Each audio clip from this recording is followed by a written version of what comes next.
Assalamualaikum mga kawalubog. So biyaong palarangan, magluluto tayo ng ukoy-ukoy rangan. Start kita, bismillah. Yari mga ingredients ta. Aon kita rin di sa yulpiato po atawa toge. Fresh pasandrangan. Iban nasin mga ingredients ta yan. Basahon nyo na rangan na. Huwag kayong lisuan. Pagos dun rangan, magbubutang tayo ng elok. O hindi siya elok rangan. Sibuyas siya. At saka ng bawang sa ating sa yulpiato po para mananam siya.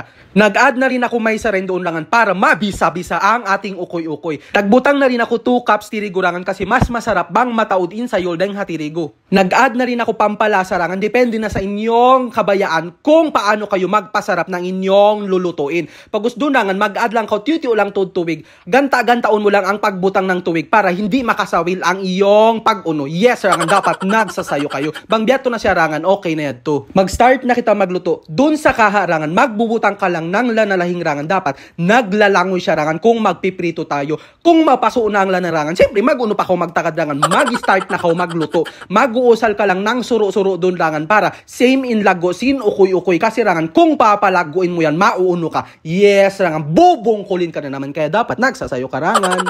Pag-ubos siya turangan sa iyong pagprito, takaran mo lang siya masunog. Hindi mo siya susunugin rangan. Dapat nagsasayo ka naman rangan. Hindi ka na dapat hinduan sa ganitong pagprito rangan kasi mauno, malaas ka na. Yes, rangan, very good. Kaya dapat nagsasayo ka. Bang bihaw ng color niya rangan, iirin mo na yan sa lana kasi luto na siya. Pag-ubos siya turangan, syempre magluto na naman tayo ng second batch yaon. Pritohon mo sa dyasarangan mga 8 adlaw. Hindi ka magpiprito ng ganong kalukay rangan kasi masusunog na yan. Mumustak na ang iyong kaharangan. Dapat nagsasayo ka naman. Habang nagtataka kita maprito rangan, magpipis tayo ng lara para sa ating sauce. Masarap da kuman ang sauce rangan kung malarara kuman siya rangan. Amon sa sobrang lararangan. Pag higop mo ng sauce rangan, bubuskawin ka kaagad ng bitadha na. Iban uwat hapos na pasan siya rangan kasi masubban tayo maghigop ng lara. Sa kayno hindi pa tayo nasasakit rangan, hindi tayo huhundo nga bang kay mo. Pag gusto doon rangan, luto na ang ating ukoy-ukoy yaon. Tapos iirin na natin siya sa kaha. Bang din ka mo mabaya magbutang ulang rangan, bubutangan nyo ng ulang. Depende naman yan sa inyong simod kasi kayo naman ang magkakauna ha.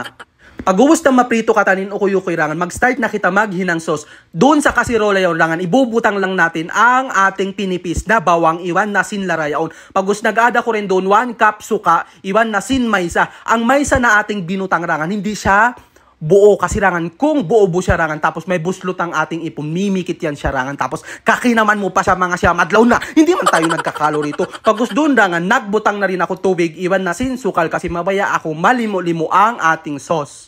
Ikaw na yung bahala magpasarap sin sauce burangan ha? Kasi ako mabaya ako malimo in sauce rangan. Amon hindi siya maasin naman. Pag gusto nagbutang na rin ako food color rangan para hindi namumudas ang ating sauce.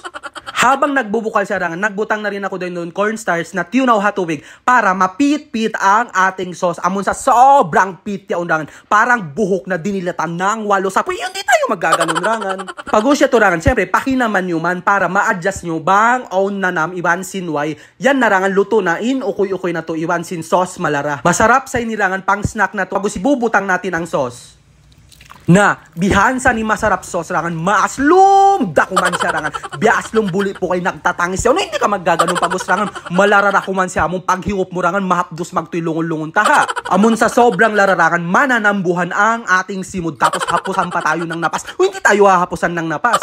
Kaya bang kamubiyayaan kumaun ukoy-ukoy rangan, maghinang na kayo, okay na magsukol.